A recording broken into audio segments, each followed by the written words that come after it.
scrappy win, but got there in the end. An absolute thunderbolt through Josh.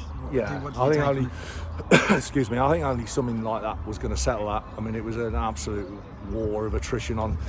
With all due respect, I just said to him, it's hard to play on this. It's like 1 minute it's a bog, and the next minute it's dried out, and it's like fast as you want. It's like putting a golf ball on glass. It's bobbling up, holding up, bouncing over people's heads, and I feel for both sets of lads, to be fair, because it's hard to actually, even just get the ball down and play. You're continuously hooking it in behind and going after it and trying to get territory that way. But clearly that, I mean, the actual strike that wins the game it's an absolute worldie, isn't it? I mean, it's from where I'm stood and I'm miles away, but I think anyone saving that, it's going straight in the stamp.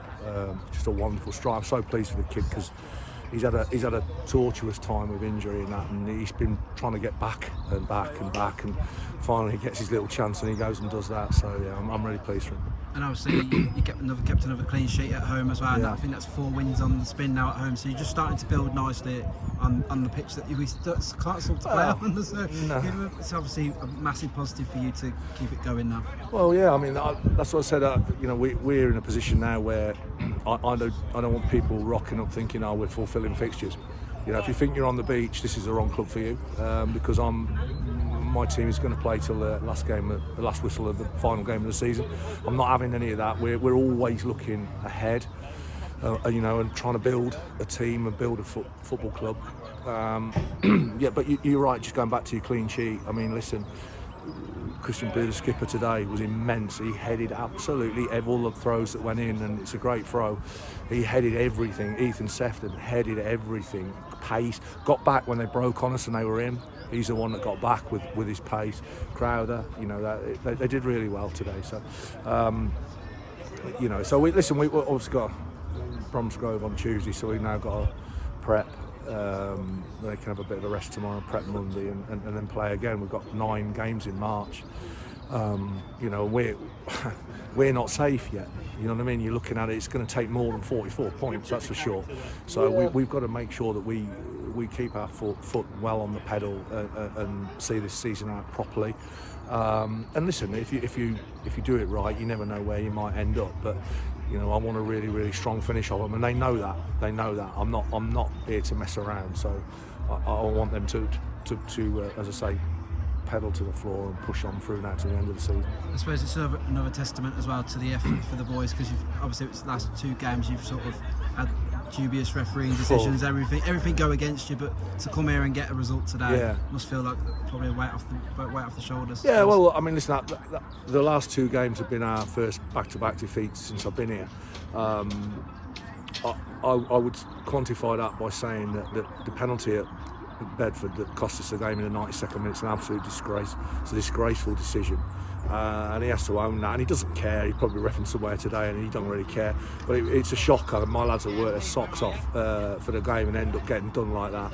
And at Kettering we did alright, we acquitted ourselves well. I mean, listen, St Ives have gone there and got a result today.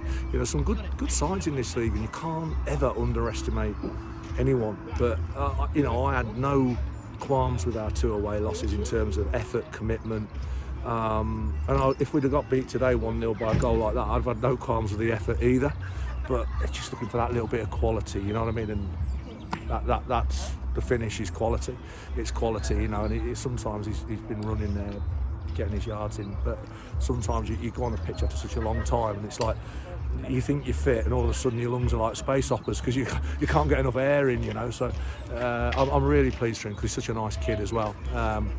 We said, I think Steve Hensel said to him, the only way he knew it was going to bobble up like that is because he's produced it, because he's helping the groundsman out, hasn't he? But it's a good result for us. It's a bounce back result, and we haven't let that 2 games become 3, which is always important.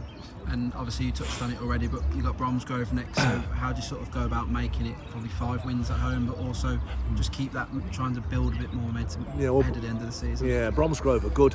I mean, a good side. They've got some good players. They've got a draw with Telford today at home, and they've got a good young manager, and they've got some very good players. So I know a lot of them, obviously, but it'll be a really tough game, and hopefully Bromsgrove will bring a few, and it'll be a good atmosphere. So in terms of preparing, obviously they'll have tomorrow off. We'll be in show them a bit of a presentation on Bromsgrove, but to be fair, we've played each other enough times, but we'll just go over it and do a light session for most of them, because they've done some hard yards on a hard pitch today. So there won't be a hell of a lot, just a chat and a regroup and a little bit of a sweat on, and a report for the game. But you know, what I would say with this club, I look at the training now with the coaches that we've got at the football club, and it's really good. You know, I watch it and I really enjoy it. I love going in and watching the training, watching the lads, you know, learning off the coaches and putting it into operation and working hard. You get to my age and you really enjoy watching it. So fair play to them, but we need to kick on and crack on now. And as you say, you know, we welcome Bromsgrove, which is a really, really good football club, and you know, we'll see.